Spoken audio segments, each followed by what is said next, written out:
Welcome to Storytime at the Rubus, a weekly podcast about the Bonnaroo Music and Arts Festival. I'm your host, Charla. What's up, everybody? It's Daniel. And look, I gotta tell you, it has been more humid than the devil's butthole around here lately. I had to work an event for work this past Saturday, and I was just outside on the back porch recording the interview that you're going to hear in just a little bit. And it feels like swimming in a pool just being outside right now. Oh, truly, truly. Yes, it's wild. It's been in the 90s just about every day, too. Would you have taken being on the farm in this kind of humidity if it meant not having the rains? If you were going to have to be on the farm, living there for 5 or 6 days in this humidity? And I would, personally. Me, as soon yes. as I started asking you that question, I knew what your answer was going to be. I don't know if a lot of other people would have liked it, though. This has been pretty tough this past week. I honestly can't remember it being this humid around here in a couple of summers. I'm not a weatherman. I'm not the meteorologist, but is that a product of it having been so rainy lately? I think it's because it's been so rainy. Again, like you said, I'm not a weather person. I'm not a meteorologist. But it's because it's been so rainy. I mean, we've had the off and on rain showers, the pop-up summer storms, almost every single day. And it's just, oh my goodness, the humidity has just been stacked. Yeah. Absolutely stacked. If you have been going to a lot of outdoor shows like we have in the past couple of months, you get it. If you're in the deep south, you know we're in the thick of it right now, literally.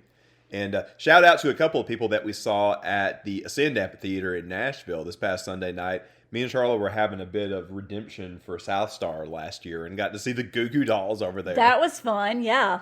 So I want to tell you two things that I noticed at that show. First of all, it was packed because they are legitimately a great band. It is just a machine gun of bangers with them. That album, Dizzy Up the Girl, that came out in 97, 98, I got that on vinyl while we were there. Yeah, that was cool, yeah. They only had it for $25. I was like, well, I got to have that. That was something that was on repeat for me all the time when I was a teenager. But they are legitimately a good live band.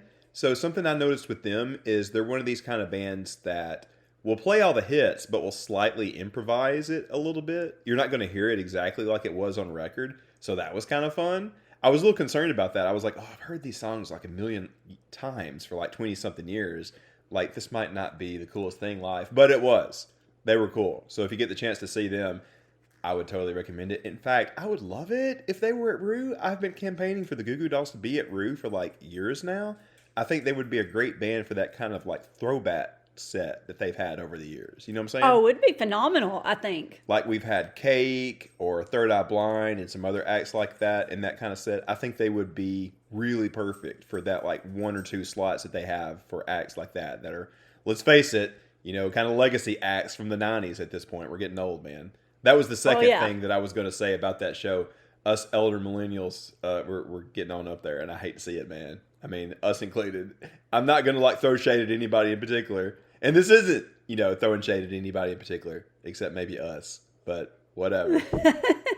I remember when me and you were in our early 20s, we went to the Big Spring Jam here in Huntsville. And your mom, bless her soul, she went with us, and she was really big on seeing KC and the Sunshine Band. Yes, I remember that.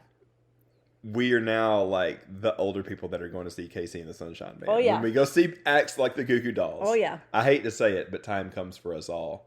But whatever. I know that's not exactly what you wanted to talk about. Hey, we did have a bonus episode this past week. You guys should go listen to if you haven't already. We had a good crew that was talking about all of this new stuff that has cropped up in the past week. I know the What podcast is probably going to be talking about that as well. Charlotte, has there been anything else crop up in the past couple of days since we recorded that? Has there been any new details or anything? Sure. There was a lot of things that came out today, actually. And Maddie Chapp actually summed it up for us. Oh, thank you, Maddie. One little thing here. It came out today that Outeroo/community programming is going to start on Wednesday afternoon. Well, that's good news for him, I suppose. Well, that's... or bad news for him, depending on how you want to look at it. So they are going to have some Outeroo programming going on Thursday. So that was my concern, and that we talked about on our bonus episode, that there wouldn't be any Outeroo programming going on. But it looks like there is going to be Outeroo programming going on. Yeah. My only feedback on that is I hope they give good support to any camp group that does want to do something. I have been campaigning for years for there to be more of a Burning Man vibe out in the campgrounds. And it's up to the community to provide that kind of thing because that's the whole point. But I do think it helps a bit when like Rue points them in the right directions and gives them just a little bit of resources to make things happen, you know? Maddie summarized some other stuff that kind of like got my attention as well. Apparently they have had big acts inquire about doing pop-ups in recent years, but they didn't necessarily know what to do with them. That was kind of surprising to me. I do think it's cool that a lot of these bands or whoever wants to do stuff out in Outeroo, I suppose, you know, just putting two and two together. But it would be nice to have like venues where they could play. I know the top of a bus they could play if they really wanted to. It might be a little tricky or whatever. Well, it's crowd control. Yeah, that's the main. It's an issue. Yeah, I would assume that is the main thing. That's something that we have to figure out.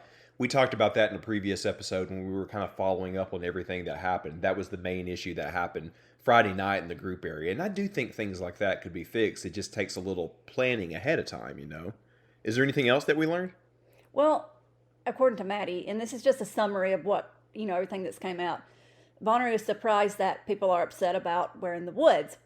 Now, in my perspective, I have seen a lot of comments online where people are, oh, I really hope that they change their mind about closing Where in the Woods. I hope that they don't take Where in the Woods away. A lot of those comments that I've seen personally are people that have only been to Bonnaroo 1 year or 2 years.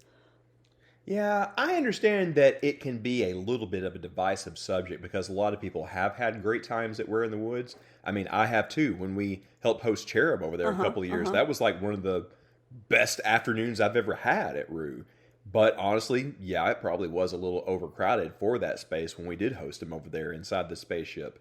I just don't think that crowd control can happen super safely there because there really is one entrance and exit area, and it gets really cramped up in there. Exactly. And there's been issues with like water access and the bathroom in there. I think it just outgrew what it should have been. That's just my personal opinion. I do like what it has been, but if you're looking at it from like a crowd capacity perspective and like a bang for your buck perspective, then I kind of do agree with what it looks like they're headed towards, with Where in the Woods just being like a place to go chill out as opposed to like a banging EDM kind of place. Right, I agree with you on that, Daniel. So someone brought up a good point. Back when they very first started Where in the Woods, I think, and please don't quote me on this, I want to say it was like 2018, 19. So I remember in our group, we had Brooklyn and another friend that used to go to Rue, Chelsea. They had walked way off, and then they came back, and they were like, oh, you got to go to this real cool place. They had all these art cars in there, and you could spray paint these cars, and it was so super cool, and da-da-da-da-da. And they came back, and they were talking about it, and it just sounded so cool and so neat, and stuff like that. I mean, that's what it originally was. Like, you could go in there, and you could just play around with this art stuff, and I don't even know if they even had music in there. Yeah, it did evolve over the years. There was still a trace of that in recent years. There were a lot of those little miniature houses where there were these weird art installations. One of my favorites was this thing where you could kind of play around with lasers and it would make different notes and you can kind of make your own music. I think it would be better to focus on that kind of thing. And this is just my opinion. Right. You know, if you have another opinion, you should voice that as well. Come to our Discord, go to the Festiverse Discord, go to Reddit. You know, if you have ideas for what Where in the Woods should be, because it looks like they're listening right now. My personal perspective is just that, like, it would be a great place for all these, like, weird mini installations where you could go chill out, put out a hammock, and just wander around and find all this kind of, like, weird stuff that people can put in there. Which is also, like I've been saying, very Burning Man. And I really shouldn't say everyone that's upset about Where in the Woods has only been to Bonnaroo for a year. I shouldn't say that. Well, you're just exaggerating. That's not valid. I mean, because everyone's opinion is valid. I mean, everyone's opinion is just as important as mine or yours is. Yeah. So I really shouldn't say that. Say it like that, because isn't it something like 50% of everybody that attends Rue it's their first year? Well, that's kind of like the rule of thumb. Yeah. So everyone's opinion is just as valid as mine or yours is. Yeah. There's a big discussion to get into on that, but maybe we won't do that today. Anyways, was there anything else that had cropped up on Festiverse in the past couple of days? I'm going to be honest with you, Daniel. I've been working, so I've worked all day. There was a lot of good discussion on there today, but I worked all day long. So that's why I was trying to look at the thing that Maddie had summed up for us. Yeah.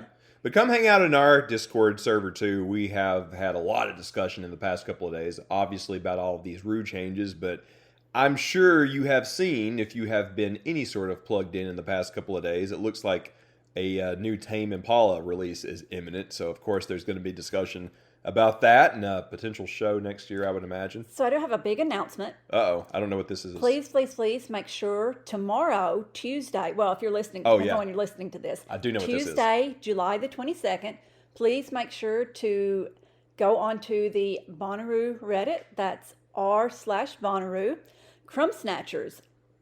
Yeah, they were on the show. They played the Beer Exchange. They played their Who Stage show. They were all over the place this past year. Goots. Is that how you say his name? Yeah, cool guy. Thank Love you. him. Goots He hung out with us on the bus for an Crumb hour. Snatchers is going to be doing an AMA.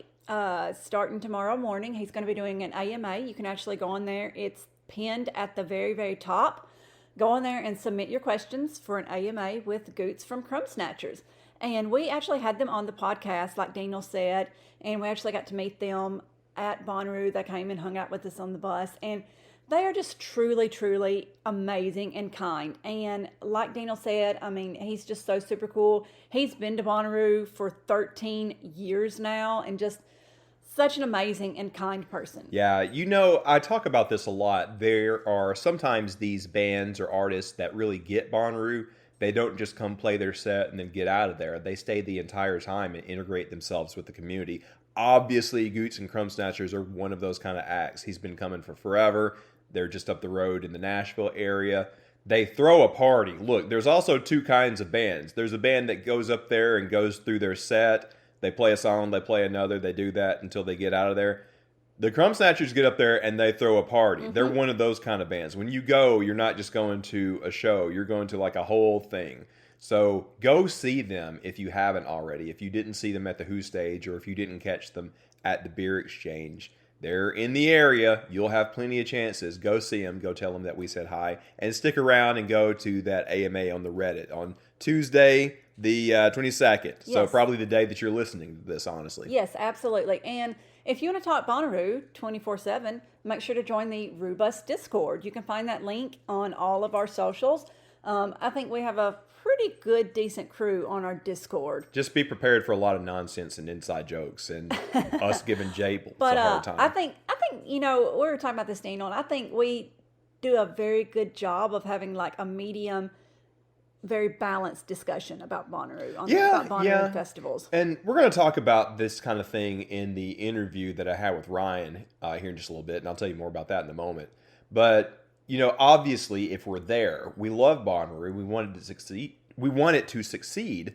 But, yeah, we do have a lot of constructive criticism sometimes. Many of us have been going for years and years. We've seen really good roos, and we've seen roos where there have been an issue or two. And, I feel like it's okay to have constructive criticism about something that you love. I keep using the metaphor about watching the Braves. They're not that good this year. It's okay to say like, hey, I think it might be time to trade this guy or something like that because you want to see the team do well. We want to see Roo do well. We have a lot of like balanced feedback about things on there. Right, exactly. And I think it's very important to have these fan spaces and these community curated spaces, like our Discord and like the Reddit as well. Yeah, very good point. All right, so like I was talking about, we've got a special guest on this week. He's been on the show, but it's been ages. His wife has been on the show, but it's been ages. We have Ryan French on. He was previously an alderman in the Coffee County area, which is a fancy Tennessee word for somebody in local government. I still don't entirely understand what that means, to be perfectly honest. Ryan was on the What Podcast thing on stage in Planet Roo on the one podcast thing they did get to do. They got to go. Hopefully, we'll get to go when the boys with Ruham and others will get to go next year when we get back the whole time.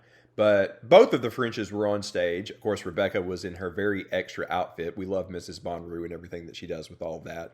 Ryan was talking on the What Podcast, which you might have listened to by now. They published that, about what Bonnaroo means to the local area. This is, in a way, a follow-up to that. We had Ryan on to talk a little bit about what the cancellation this year meant to the city and everybody there, kind of what might happen in the future with a lot of these changes and improvements and everything. Ryan is kind of a Renaissance man. He does a little bit of everything. And he's somebody that's near and dear to my heart because he's also obsessive about the Atlanta Braves and many other things that I am also obsessive about. So we have nerded out about a lot of things in the past, and we nerd out on this interview as well. And I do want to give you a heads up. There was actually a power outage in his area right in the middle of the interview. It's wild because it was a crazy thunderstorm going through Middle Tennessee again while we were doing the interview. So we had to make an edit and finish everything up over the phone. It's a little weird, but we got it in. So bear with me during this. We were able to squeeze everything in, even though he lost power. So, anyways, let's go ahead and get to this with Ryan, and me and Charlotte will be right back after the break.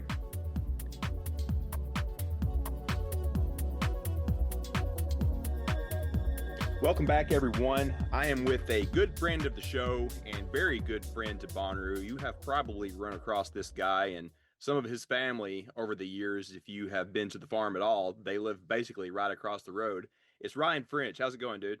Doing good, man. How about you? Can't complain. It's been forever since we've had you on. You've had a lot going on. Tell us a little bit about your current role these days.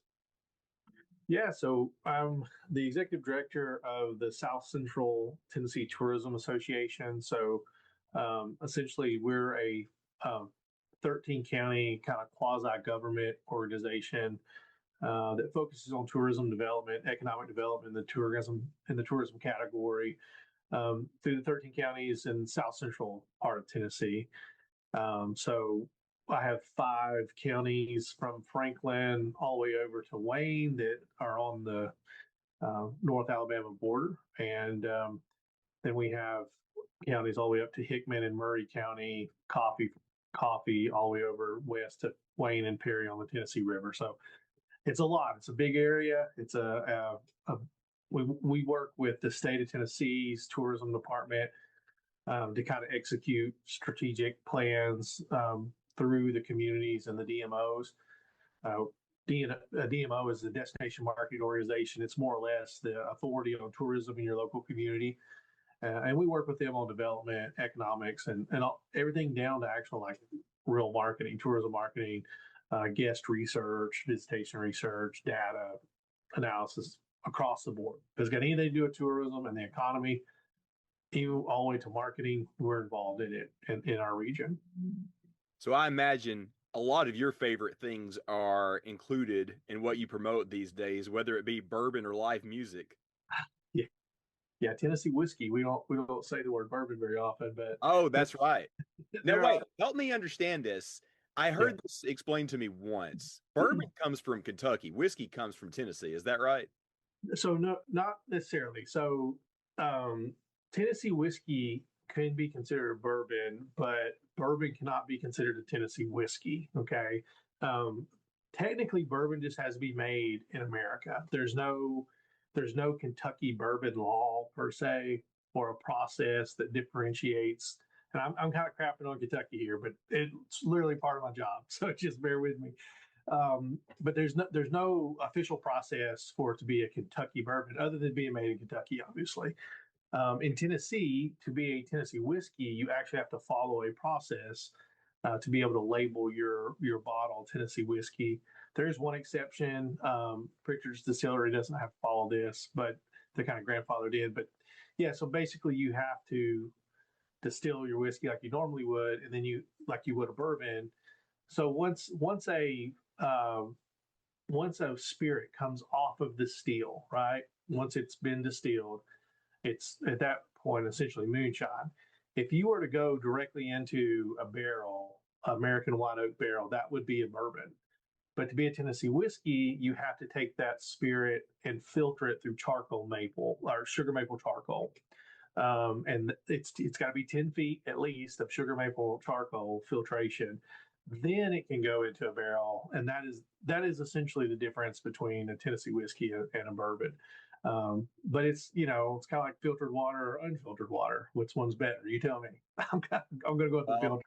I learned a little something new today. Like, Yeah, as much as I've had on the farm, I should know the difference at this point. I yeah. remember when we got the cancellation notice while we were all waiting around on the farm about a month ago. You sent me a message and was like, "Hey, if anybody wants to, I can hook you up if you want to come take the Jack Daniels tour down the road or whatever." And we were at the point where we were like, Yeah, that's not a bad idea. We could use some of that right about now. Yeah, it was, but yeah, cool. It was cool. Jack, that was an awful time, but there were a lot of partners that had stepped up. Jack and down at Casket Hollow Distilling, they kind of stepped up, and we had a lot of people displaced, and it's unfortunately kind of bumming too. And so I thought, maybe we get some folks in the area, but also from an economic standpoint, that's a quick pivot. I someone jokingly sent me, well, actually, several people jokingly and maybe seriously sent me text messages like, "We're going to do another fest, the other fest 2.0," and I was like, "Oh my gosh, absolutely not." So Well, let's go back because there's probably been a lot of people start to tune into our pod since you've been on last time. So tell us a little bit about like your history with Bonnaroo and a little bit about the other fest that you pulled off. What was it, 4 years ago, 5 years ago, whatever it was now? something like that. It was the Hurricane Ira year. Yeah. Well, so I'm on. I don't wear this as a badge of honor. I don't like politics these days. Politics are disgusting. If you want to know my personal opinion, I think they're gross. But I have served on city council since I was 23 years old. I'll be 40 in September. So just kind of give you an idea. I've been there for a minute. I've literally grown up on city council. And I kind of got involved, honestly, Daniel, because I wanted, it always bothered me, and it still does. Like the sentiment sets in everywhere. I mean, there are businesses everywhere that fall into this trap of like, these people owe me something, whether it's a distillery in your town or a music festival in your town. It's like, what are they doing for me? And people kind of lose track of the fact that they're businesses like anyone else. So it's not so much about what they can do for you. It's like, what can you do to get involved and be partners with them? And so a lot of the local negativity, and it isn't. Let me be very clear. There's not a it's not a majority of people, but there are local negative sentiments about Bonnaroo and things like that. And people, businesses that that don't support it for whatever reason, one way or another. And I kind of was like, look, I wanted to get involved and help shape our community's narrative towards that. Like, how can we partner with this festival to kind of expand the impact that it has on local businesses and on our tax base. And I also want to do some other things I thought was crazy, like I wanted the fair to be free and stuff like that. Just some of those basic things, and build sidewalks, which I've actually, that's one of the things I've been very successful at. I think I've built more sidewalks than roads, but we've been able to get some sidewalks built. So I ran for city council 2009, and I've been to every single Bonnaroo. So I kind of joked this year at the festival, I snuck into the first four. It's absolutely true. But I was 15, starting out, so excuse there. But The statute of limitations is far past on that. It's okay. yeah, hopefully so, or an unwilling party to prosecute. I don't know, but anyway, yeah. So I ran for city council in Manchester. I've been on city council this whole time, and I don't, I'm certainly not a Bonnaroo apologist, but I definitely believe in what they do. I believe in their efforts. I believe what they've tried to do for the community. And you as a councilman or whatever, you do get to see a little bit more, I guess, or at least you're more informed of like what they're doing. Um, it was wild. We just last week had a conversation with a lady in Pulaski who sent her son to a church camp in Grundy County, and he came back with all this Bonnaroo stuff because it had been donated, and like he helped in the food pantry there, and as a thank you, they gave him like some Bonnaroo swag that had been donated by Roo, and like those kinds of stories aren't out there, and it's much like right that like when we every year we seem to like have to justify all these amazing things that they do through the Works Fund and whatever. But yeah, so I got involved doing that. Ended up on tourism commission somehow. In fact, another, it's kind of a joke again, but still a very true story. My first year, of course, I was 23 and thought I knew everything. I was probably pretty annoying to the people who had been elected, and They put me on the landfill committee and the adult entertainment committee, which, whatever, I'm down for it. But to this day, 17 years later, those two committees have yet to meet, not one time. So I was just like, I begged the mayor at the time, Betty Superstein. I said, just put me on something that meets. I don't really care. Just I want to have a meeting. And so she said, I'll put you on tourism. Nobody really wants to do that. So I ended up getting on tourism, which kind of plugged me into Bonnaroo a little bit more. And I got to meet Jeff Cuellar back in the day when he was there. And then obviously I got to meet Brad when he first came on. So I've got to watch him grow in the position that he's in now. It's pretty remarkable. And, those, just work with those guys and try to figure out what the best path forward is. I guess I'm infamous or whatever for being the alderman that kind of architected the annexation of Bonnaroo, which was a really big deal at the time. And our county government's kind of shifted its narrative now, but at the time, the narrative really was the county government did not want to participate. We looked at it truly as a city council, like, man, this might actually be what saves Bonnaroo from leaving.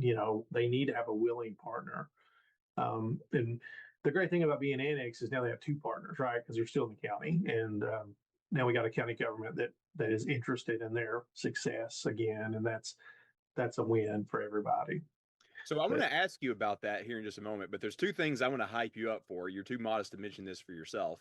Back in 21, when we had the hurricane come through, you were like one of the major players in making the Other Fest happen over there next to that European restaurant in that field just down the road from Bonnaroo. yeah, We had Andy Frasco and a lot of other yeah, acts that came down for that, and yeah. that really saved everybody's tail that particular year to have something going in town. And also, yeah, you mentioned it, but also doing the annexation. So let's start there. We might talk about the Other Fest here in a moment, but I want to ask you about something in terms of the annexation. Now that, as I understand it, the entirety of the farm is within city limits these days. Is that still right? I believe so. I think there may be some space that they lease, that they rent each year, that is not in the city, for camping and parking. But Yeah. what they own, yes, it is in the city limits. So while we're on that, I want to get to some other things in a moment, but I want to understand how the farm being with the city might relate to a lot of this infrastructure work that everybody is kind of talking about. Everybody was saying like, oh, Outer Roof flooded this year. That was the main reason that they had to cancel and get us out of there. From Mhm. your perspective, does the city have any involvement with helping with any of that infrastructure work, or is that totally on Bonnaroo? Well, yeah, I mean, anything. So the same rules will apply to them as any other, business or residence. So anything on site is certainly going to kind of relate to them, as far as being responsible for it. But yeah, I mean, like, there's no secret right now. Runoff and development and all of that conversation overlaps, right? And it's not as easy. Like, I know people are just like, well, hey, if you dug this ditch, you can, water could flow off faster, but that water's got to go somewhere, right? And so that's why you have to have engineers involved, and there's a lot of retention involved. And um, you know, from the city standpoint, we want to make sure that there's nobody affected downstream. I mean, it's great if the farm is drip dry, but if it floods the rest of our town, we're not interested in that. Yeah. And there Um, is a small creek that's just down the hill from the farm. That little two-lane road on Bushy yeah, Branch crosses it. It's not very big. It probably at most goes up to your knee at the deepest point. yeah, but again, that is tributary to the Duck River, and so just about a mile from that location that you cross, it actually the Wolf Creek joins in with the Little Duck River, and then about another mile from there, the Little Duck and Wolf flow into the Duck River. Okay, so then so it's just kind of that, obviously it's in the Duck River watershed, so it finds its way there eventually. But yeah, it's interesting. I mean, from our standpoint, we're we're going to be involved in the city will be involved in kind of the general, permitting that's needed, and make sure that the correct runoff. But a lot of that's going to be Bonnaroo engineers. They hire the best people. They have the best people. They have access to the best people. So a lot of that's going to be how do they move water on their property the right way, and how do they retain water in the right areas, right? Like you said, you don't want your retention pond to also be your camping area. But also, the footprint has expanded so much. Like, I think there was I thought it was a pretty interesting point made by some folks about how they usually, previously had avoided some of these camping areas. I don't think that would have saved the event this year, because I do think the rainfall was just so unprecedented for the month before that it just kind of puts you in an impossible situation. Even if those few little areas wouldn't have been utilized, but with the growth of the festival and the growth of day ticketing, for example, look, if you bring day ticketing on, well, you got to have somewhere to park those people versus before you had a 4-day pass, you knew how many people were going to be driving in and out. So it's a whole different animal, and so there's just been some growth in the footprint that I think makes them maximize the land that they have.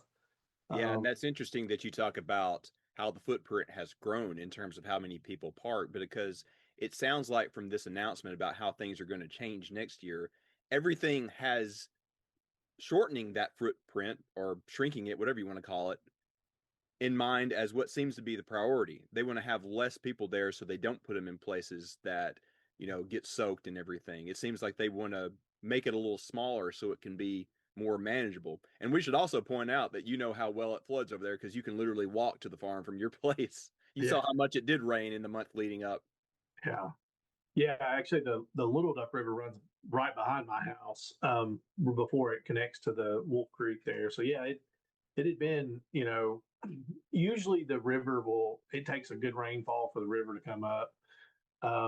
This June, it didn't take much. Like we had so much moisture in the ground already that it was, when it rained, the rivers would come up pretty quickly. But yeah, I just think from the on-site stuff, like there's a lot they can do. Clearly, I mean, it's an untapped campus and canvas, and they can move some things around and do some cool stuff. Now, from an annexation standpoint, my long-term goals are to have, and these, I'm speaking for myself, not the city. Let me be very, very clear. We've been doing sewer rehab for several years now, and it's, we never want to be in a position where we overtax our infrastructure that we have to have for citizens year round. But being able to come up with like solutions for, sewer and egress and things like that, like, I think one of the other things that people really needed to factor into this year, and into the decisions that were made to get people off the grounds, is like, we lost that interstate exit, the direct exit onto the farm. That's gone forever. And, But why? Let me stop you there for a second. Why is that? Why is that gone now? so it was Federal Highway Department, basically told TDOT that they were going to have to close it. It's not a legal use of the interstate, and for years, we'd kind of gotten around and gotten permission to do it.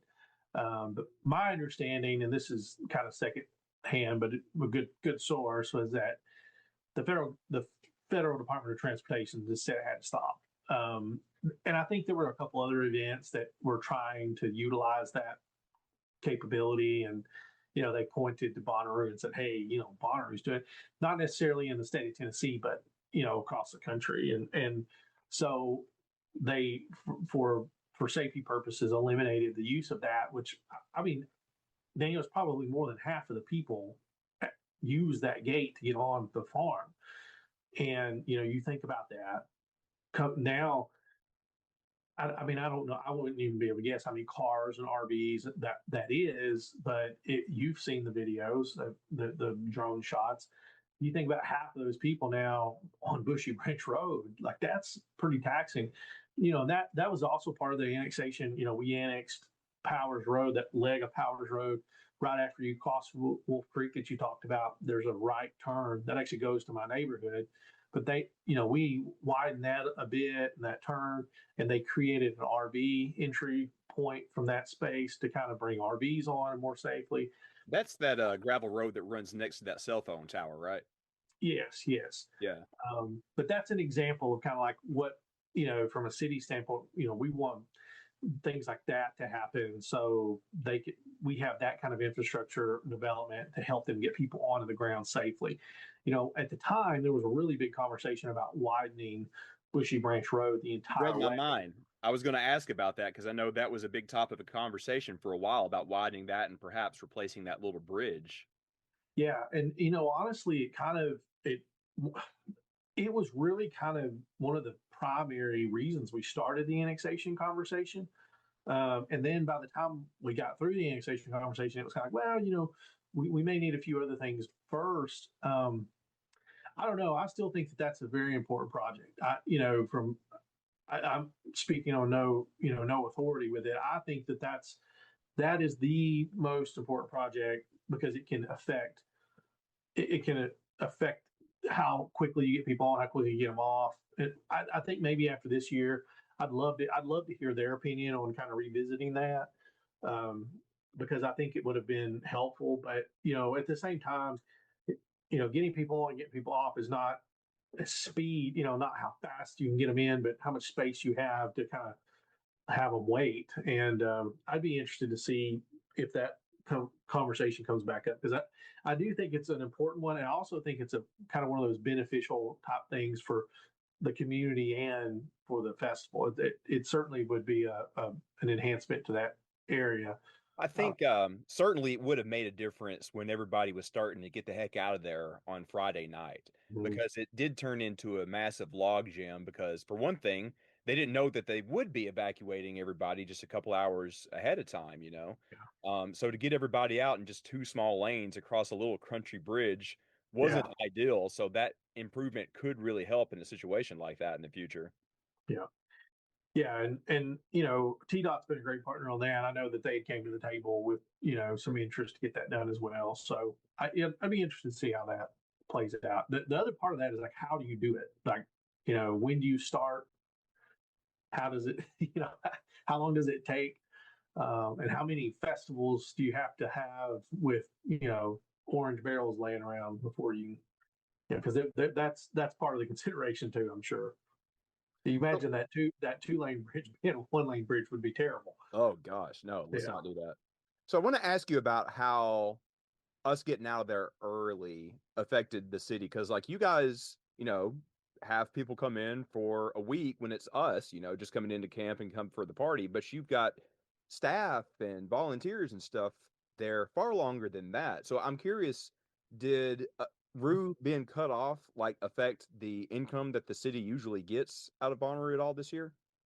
Well, I mean, the biggest impact to the income that the city will get is the refund, right? Because the sales tax on that is gone. And you can imagine that's quite a bit of I haven't money even considered that. That's per ticket. crazy. Yeah, yeah. So I was okay with 75%. No, I'm just joking, but yeah, you know, it from a council standpoint, yeah. I mean, we're lucky. We passed a budget this year with about $1 million projected surplus.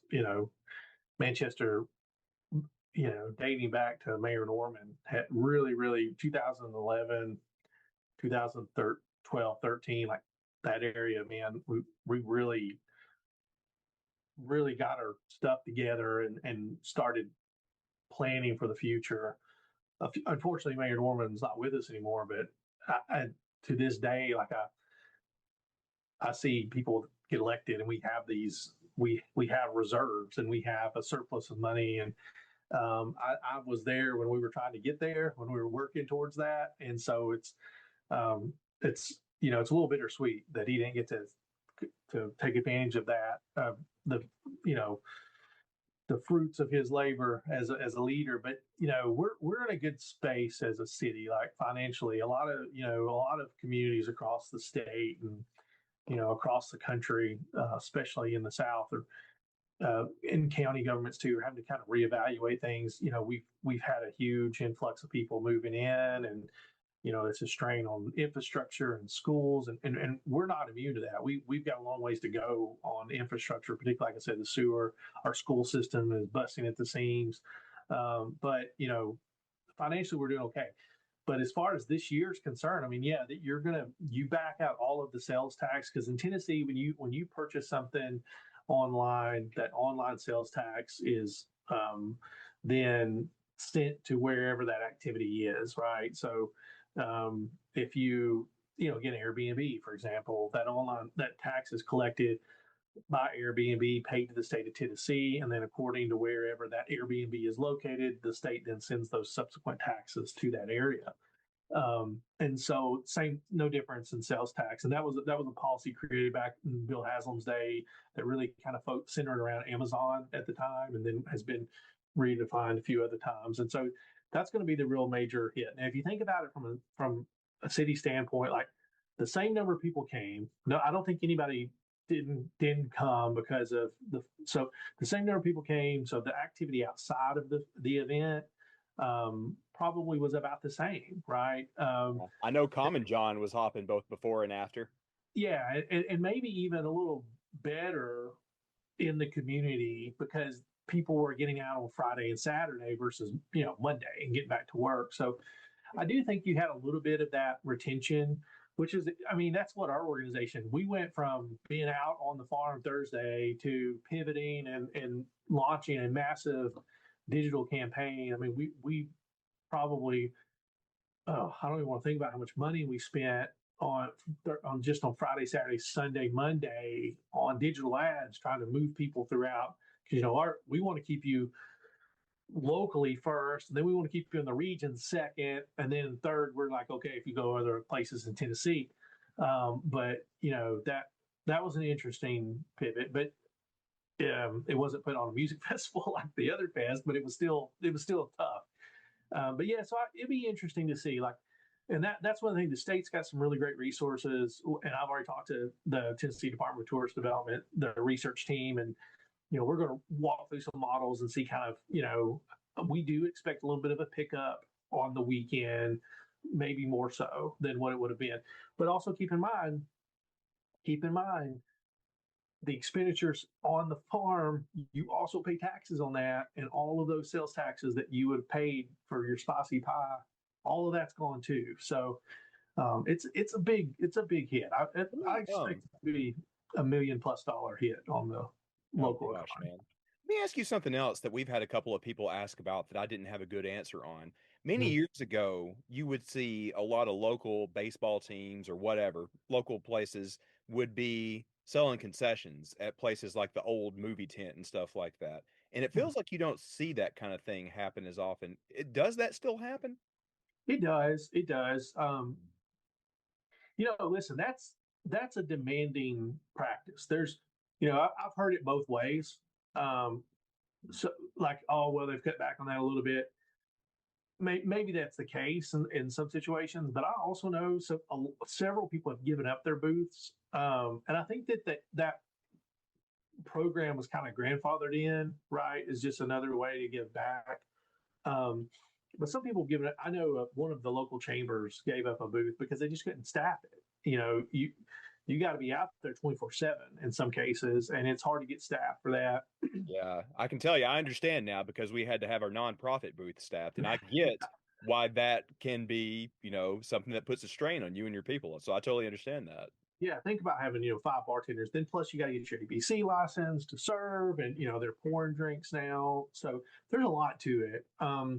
But yeah, they still do it. There's still several. I know the Dusty Elam Foundation. Like I try to tell everybody every year where they're located. It's a great organization in our community that you can go and support. But yeah, there's still several out there. I know some of them are in Murfreesboro now, but some people get bent out of shape about that. But man, it's still local in the grand scheme of things. It's still that's just half hour up the road. My recommendation would be, if you get a chance to talk with any of them, is put out a sign. Like I think there's a lot of Bonnaroovians that are more than happy to donate quite a bit more as a tip. If we're like, Yeah, oh, hey, this is helping out the local football team or something like that, we want to give back to the local area. yeah, yeah, and that's I buy all of my beer and water exclusively from the Dusty Elam Foundation just because they do so much for our community year round. I mean, it's just they help kids in a tremendous way, kids that are disadvantaged, and uh, it's a it's a real. They do a Dusty's Day every year. If you watch the video of they take special needs kids to the farm and they hang out and do all this really cool stuff before everybody else gets there. They're just a remarkable bunch of folks, and um, yeah. So I always, and everybody's listening now. Make sure next year you hit up their booth wherever they're at. I always make a post kind of where they're at, but What's their website for people to follow up? That is a cool organization. yeah, let me. We're going to find this in real time. I want to make sure we get them a plug. Yeah, it's. I think if you just look up there, if you just find them on Facebook, um, it's the Dusty Elam Foundation on Oh, Facebook, and yeah, it's like I said, it's just an amazing, absolutely amazing organization, and not only are they out at Bonnaroo, but just year round they're there for the community, and literally if you're coming to town thinking like I want to do something cool for the local area, there's your avenue to do it. heck yeah, man. I'm glad we could plug them. Hey, so one more thing I want to talk with you about before we get out of here. You saw the announcement last week along with everybody else. Obviously, you have a lot of investment in the place. You've been going the whole time and you've worked with them and everything. How are you feeling about these changes for next year with the lessened footprint and this party on Thursday and other things? What's your thoughts on it? Well, first of all, there's a sigh of relief because a lot of those questions I did not like. Okay, the survey was something, you know, and listen, I understood where Brad and them were, so I didn't really reach out to them. I sent some encouraging words, a few days later, but you know, I know they were hurting, and no, I'm excited about it. First and foremost, Bonnaroo is still here, and that you know, like the reality of this is I think a lot of the conversation was generated by the community because you're like three out of six or five whatever have been canceled, but only one out of all of them have been canceled because of weather in June, and it was just it's an outlier. One was canceled because of COVID, another was canceled because of hurricane in September. Um, and so I just think, I got it. Everyone was emotional. We all were. You and I were. I mean, we've been going so long, and I mean, our curve for Bonnaroo to us giving Bonnaroo some grace, we're going to be the ones that do that. But we still hurt, right? I mean, Well, but it's like you feel about Bonnaroo like you feel about family. Like you love them and support them when they're doing great. When you feel like they could be doing better, you kind of want to tell them that too, you know? You yeah, and I had a couple of texts right after the cancellation that we probably won't repeat on the show. But at the end of the day, I've said before, we're still rooting for them. It's like the same thing as like the Braves. Me and you both love the Braves. They kind of suck this year, but we're still rooting for them, you know? they're a long way from kind of sucking. They suck. They suck a lot. Yeah, for our standards anyway. No, I mean, and that's it. Like, I think the Bonnaroo community, I think the most important part of the community, that bought in element is something that comes with time, because really, honestly, I was disappointed to see a lot of the rhetoric online because it felt very selfish to me because there was a lot of people worried about me. I'm worried about the whole thing in entirety, like what this means to us, to our fans, to people who go every year, like not just like, oh, I love it, but just like it truly has changed people's lives. It truly has changed how people go about their day to day, like how they treat other people. It is like like there's Jesus and then Bonnaroo. If you want to filter your life off of something, act like Jesus or act like the people at Bonnaroo do, and because it's a community that is unbelievable. And like, I don't say that lightly. I said it on the stage on the other podcast. Like, Yeah. this is the most remarkable place in the world. It's because of the people that make it up. And like, so, yeah, but we're, a couple of years ago when they wouldn't open up, what was it? They wouldn't open up one of the gates in the center room. They had one gate open. We're both firing off texts like, this is a bad idea. Like, fix this, guys. Like, not because we want to be, critical, but because we want to get in the center room and have fun. Well, I But think no, a lot of it for you've obviously been very involved throughout the years, and me and Charlotte have too. Like a lot of it, when you see things like that, you want them to do better, but you also want it to be a good experience for everybody that goes. You feel invested yeah, in everybody being there, whether it be yeah, people that have also gone for years with you and are having a good time, or yes. people that are coming for their first one because you talked them into it. So you want to make sure that you don't have egg on their you don't want to have egg on your face if you've told them, hey, this is awesome, and then they get there and it's less than awesome. Yeah, yeah, especially if they're on a scholarship. Yeah. Well, we said this. I don't know if Yeah, you saw us talk about this, but the three that we brought in this year, we're bringing them back and have the same deal for next year. So we'll yeah, have this past year's class and next year's class. So we'll have 6 total. We want to make sure they get the experience we promised them. yeah. No, yeah, no. You're absolutely right, and I think Bonnaroo is never disappointed. They have always taken they may not act as swiftly as people want them to, but it's a big ship to turn, right? I mean, it's not, you don't make decisions on a dime. They've got a reputation of being thoughtful and creative, and I can't think of an example. I honestly cannot think of an example looking back, and I'm thinking of a lot of criticism that came through when Live Nation first bought in, and the lineup, that how the lineups were being assembled changed a little bit. They listen, man. They listen. In a couple years, there was some lineups that felt, copy paste from some other festivals, and then there was this authentic Bonnaroo lineup again. And like we started seeing, I know you talked to them about Tame Impala.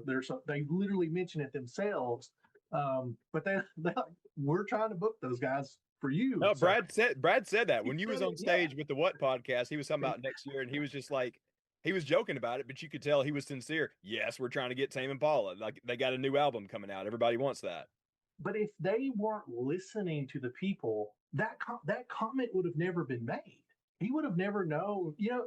And so I think that's the thing. Is like, don't take for don't take for granted how accessible they are, and they do listen. It just sometimes takes some time to make those things happen, and so I'm a big supporter of what's happening next year. I'd like to know more about what the attendance is actually going to look like. I think that is a factor.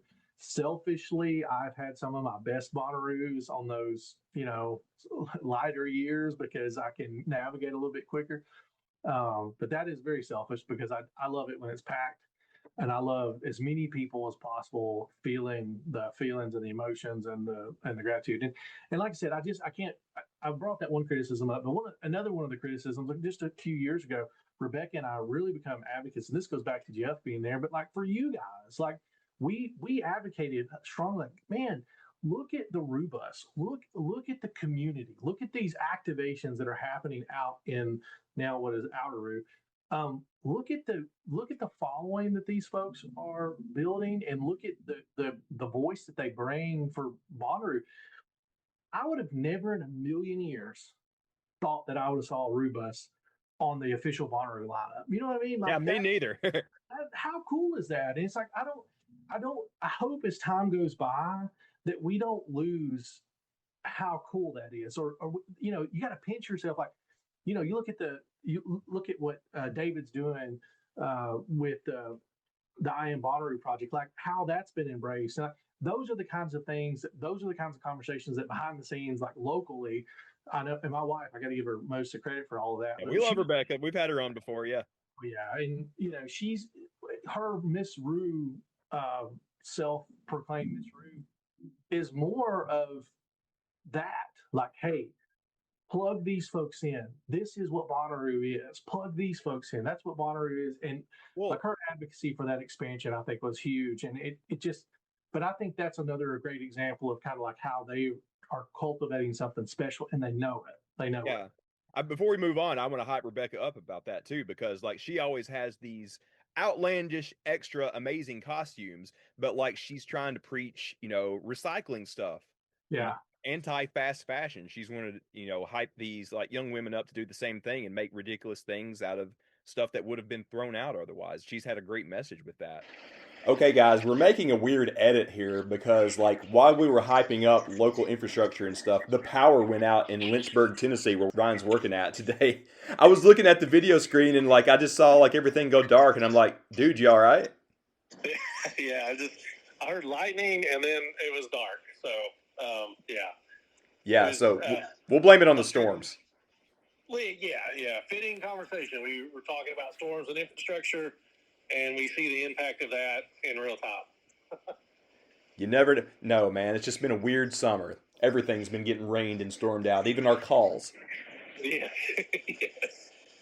But yeah, to wrap things up, Ryan, I appreciate what you were saying about like Bonnaroo being very responsive to these kind of things, and not just in terms of what acts that they're booking and such, but how quickly they responded within a month to tell everybody like, okay, we're going to make some changes, but it's still going to happen on the farm as God intended in June next year.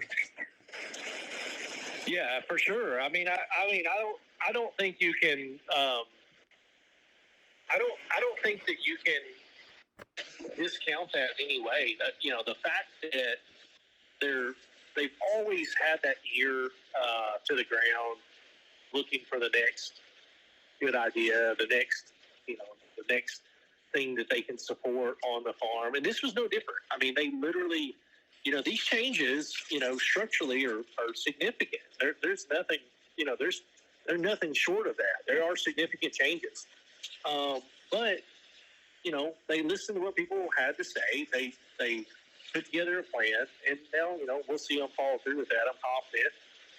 And like I said before, that's the one thing that you can say about Bonnaroo that has stayed consistent all of these years, is that they've really provided a way for the community to reach out to them, and they listen. And I can, like I said, I can name example after example after example of criticisms that have risen to the top and have then subsequently been addressed. And I think that that's all we can ask for as a community. And, I think that's what we sign up for when we consider ourselves ambassadors for the festival. Yeah. Absolutely. 100% agree, man. Like, even though we, have some nits to pick every once in a while, like I said, we're rooting for the place, and we trust that it's in good hands. But I tell you what, man, I trust that the local community is in good hands. I think everybody with Bonnaroo appreciates all the work that you have done in the multiple roles that you've had, man. You've been a great friend to the community. We love you and the whole family to death for it, dude. Yeah, no, we consider you guys all extended family, and it's always been cool to open up a little piece of our lives to you guys, and we're excited to continue to do it moving forward. And yeah, we were talking about your scholarship folks. I can't wait for them to get the full experience, and I can't wait for the next class and the next class and the next class. Yeah, man, come down and see them. It's a special thing. We'll definitely do it. Well, good deal, man. Well, I know it's storming pretty good again in Middle Tennessee, so we'll let you get to it and get back to the family. Thanks so much for jumping on with me this evening, dude. Thanks so much, Daniel. All right, take care of yourself, man. We'll see you soon. Yes, sir. See you.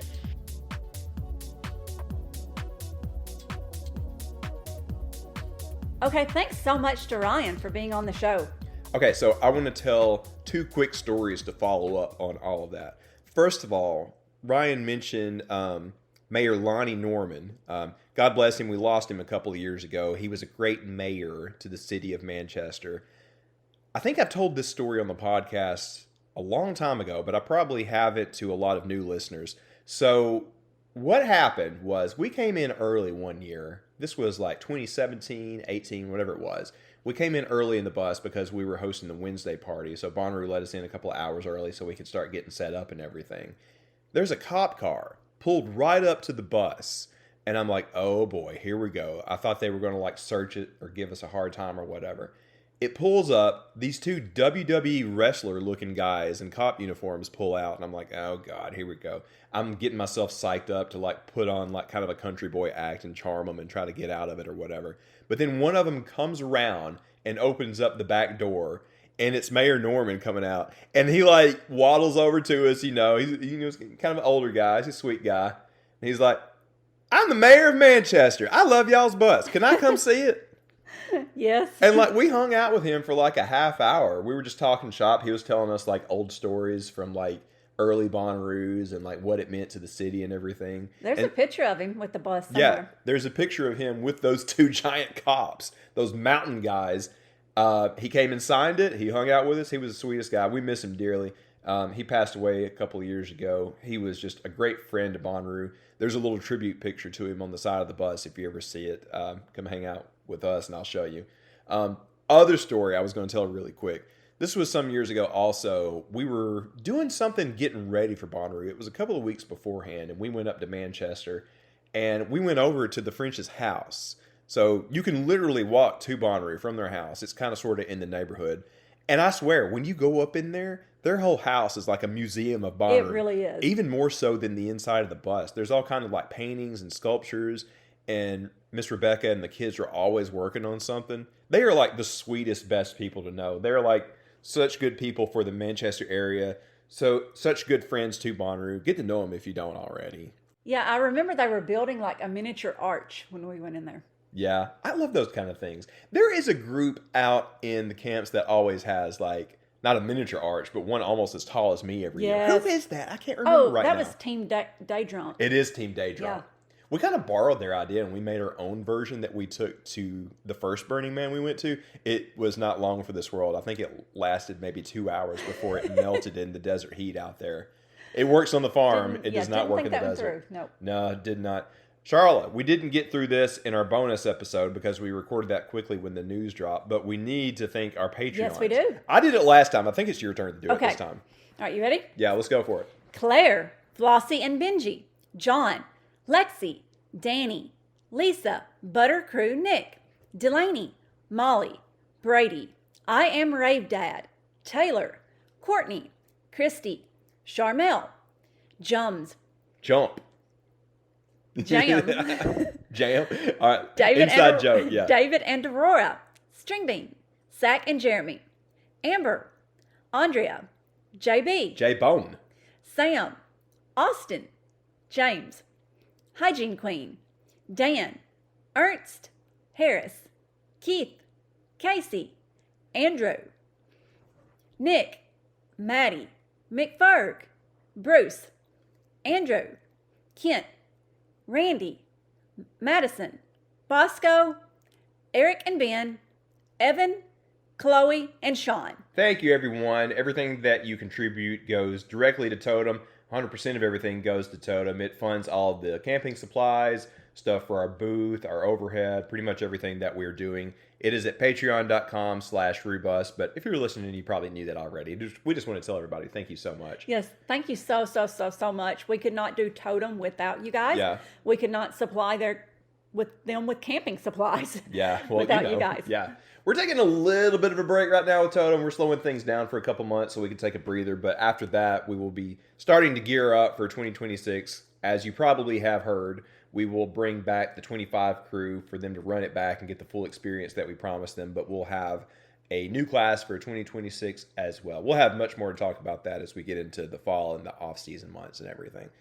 Charlotte, before we get out of here, I wanted to plug a little something. Yes. Actually, kind of two things. First of all, I want to tell a story. You took me to this cool place in Huntsville I want to give a free plug to called Shenanigans. Shenanigans, yes. It's kind of a comedy club. They host drag queens, all kind of crazy stuff. They do a lot of good stuff in the Huntsville area for the LGBT community. I hadn't been over there in years. It is an entirely community-run place. Shenanigans Comedy Theater. It's a 501c3. Yeah, they do a lot of cool stuff. Look them up to learn more about what they do. If you're in the Huntsville area, go give them a visit.